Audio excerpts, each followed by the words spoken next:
What are some little known relationship green flags?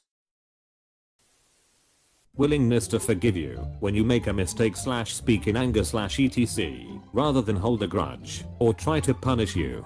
Doesn't mean they won't still be upset, of course. Willingness to admit fault and take responsibility when they make a mistake / speak in anger / etc. and work on their own negative behaviors. Related, taking you seriously when something upsets you, even if it doesn't seem like a big deal from their perspective. Not losing their temper when things don't go their way. Example, do you want to be with someone who blows up when the car breaks down on a road trip and makes everyone else miserable, or the person who calmly calls a repair service and tries to make the best of it, not making personal attacks during arguments, focusing more on how they are feeling and fixing the problem at hand, and then reconciling afterward, rather than lashing out with a list of perceived character flaws. Example, I feel disrespected when, rather than you're such a disrespectful expletive of choice, genuine care for you and others, a lack of self-centeredness, being open to hear the perspectives of others, even when they don't agree, and understanding that they are not the center of the universe, they are not always right, and there is always something to learn. In short, emotional maturity.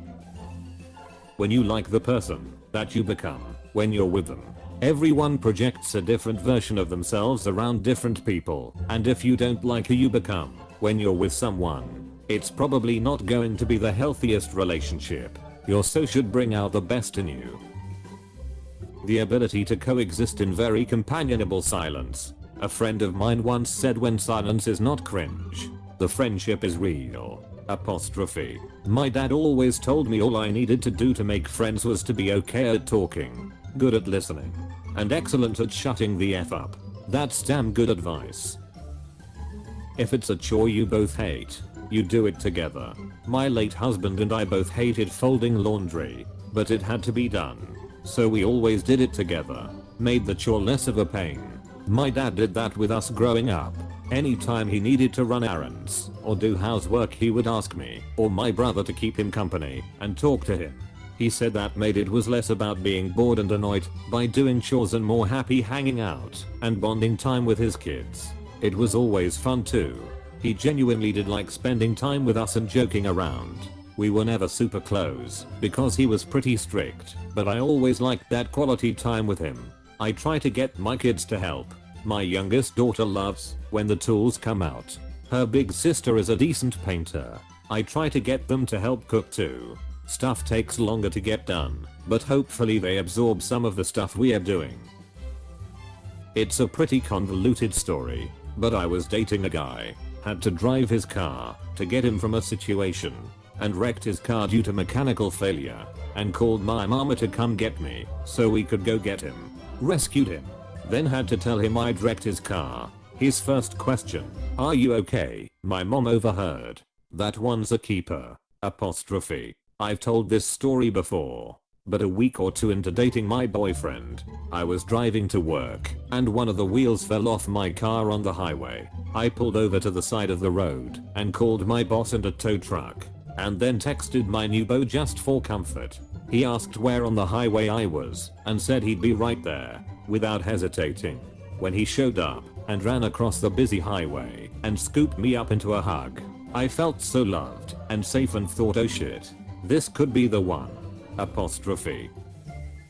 No matter how angry you are at one another, you will still go out of your way or they go out of their way to help. I'll be wicked pissed, but I'll angrily make my wife her favorite dinner, even though I don't want to eat. No matter how angry we are at one another, usually only last a short period of time. We will never sabotage or try to teach them a lesson. Many times, it ends up being both apologizing to one another. Arguing and getting angry is just part of a relationship and unavoidable. It is how you deal with it that sets it apart from a healthy relationship versus a bad one. Edit. Thanks for the reward thingies. There is never any harm telling someone you love them. I'm chuckling at the mental image of angrily cooking a meal. Use my razor without asking. Harumph. Tell me I'm becoming my dad. I'll show you. Now, where'd I put the freaking basil? F make you the best goddamn spaghetti you ever had. We'll see who's being unreasonable. Apostrophe. Came home from working a 12-hour shift one night to a full dinner with my favorite dessert. Never had a girlfriend just decide to cook me a full meal for me to come home to like that. That's so sweet. At least the dessert was. We don't know about the rest of it.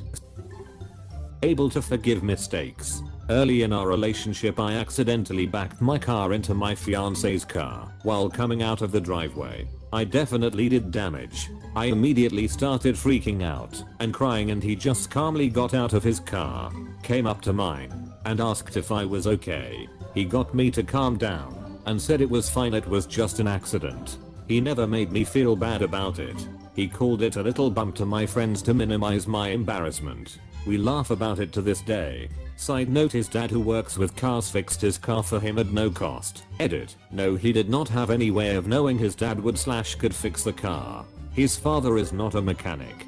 His father knows a mechanic. His father didn't bring up fixing the car until several months later. Husband and I were moving furniture out of a U-Haul, and it had been a long day. My patience was short. I was mouthing off at him for taking too long to take the ramp down. I know he was frustrated with me. I decided I was going to take stuff out of the truck ramp or not. Well, I fell down and hurt myself. Before I even fully felt the pain and realized what happened, he was right next to me, making sure I was alright, and got me cleaned up and put the band-aid on for me, even though I didn't feel like I deserved it. When you're on a road trip and your partner feeds you fries and helps you drink your soda or whatever, I think that's such a nice simple gesture of kindness. Yes, and there are many responsibilities being the co-driver. Extra points. Oh for sure. DJ. Car game player. Navigator. etc. I feel like there's a lot of detailed examples that largely boil down to two things: empathy and emotional maturity. It's sad that those two are so often lacking, that people become surprised by it. Yeah, I wonder how rare it is to actually find these two very important attributes. From my experience, the more damaged you are, the less you recognize them. It depends. In my case, I'm much more emotionally mature and empathetic because I'm damaged. But here's the big difference. I was damaged and now I'm mentally healthy and happy, but going through depression, heroin addiction, and suicidal ideation made me a better person in the long run. It allowed me to grow and learn how to be emotionally stable. Many people teeter on that edge of just getting by, so they never actually improve. But I was so far gone that I was forced to either die or improve. So I improved. My ex would tease me a lot and would tease me in front of his family. He would say things like, "Oh, she changed her outfit 3 times because she thought you guys would judge her," or "she didn't really want to come over, but I convinced her." He would be laughing and joking, but these things would be the truth. When I was going to meet my current boyfriend's family, I was really nervous. In the car I said, "Please, don't tell them how nervous I am. It's so embarrassing." He looked at me in shock and said, "I'm on your side. Why would I tell them that?" And it was like a freaking light bulb. Love this guy. My ex always did this to me. Once, his sister-in-law even asked me how I put up with it and confirmed that it made the rest of the family uncomfortable. Oh my god. This happened to me at Thanksgiving dinner with my first boyfriend's family. His sister, at dinner, asked me how I put up with him. I just remember getting real quiet and hearing a voice in my head go, "Huh, great question." I broke it off a couple months later. I'll always remember it as the relationship I was rescued from by his sister. Genuine support in your life goals. Even if that means you two will have to go long distance for a while, or will have to have conflicting work schedule, or it will make your relationship harder in some way. If they love you and want you to be happy, they will be genuinely interested in what you want to do and will try to support you to do that in whatever way they can. They won't hold you back in any way. This is something me and my so have been facing something similar to this recently. He's just graduated and is looking for a job. As much as I want him to stay close by, so we don't have to do long distance for any more time than we have to, I'm going home for the summer. But if he gets a job the other side of the country, I won't stop him, and as long as I'm around I'll help him pack up. I love this. When your so takes criticism from you seriously without immediately trying to turn it back on you. If the converse is also true, you two stand a great chance of going the distance. I think it's important to realize that this is where you can be out the gate, or it's somewhere you can get to. My wife reacts very poorly to criticism, not because she can't stand to have flaws in her behavior pointed out, but because she feels that when I criticize her actions, I'm telling her that she's garbage, and in a day or two I'll be telling her to move out. That's a direct effect of her upbringing. And what's important is that she recognizes the issue for what it is, and we talk about it. It's made us so much better. Being able to emotionally connect even after an argument. Absolutely. During the beginning of our relationship, whenever my partner and I would argue, he would try to hold my hand, rub my arm, or hug me as we talked. When I'm wound up, I feel like I need space to think. Like physical space. So I would always push him away. We'd always get to a point in our arguments where he would just shut down or walk out of the apartment. And I couldn't figure out why. I thought that he just didn't care enough to talk these things out with me.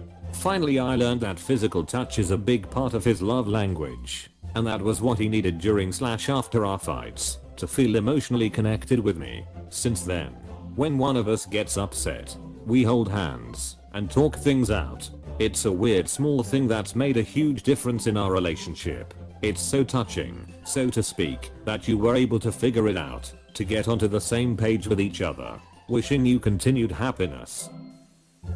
Honesty, genuine interest in each other's hobbies. Don't have to do them, but at least support it. Strong communication. You feel like you're hanging out with your best friend, except you wanna smash.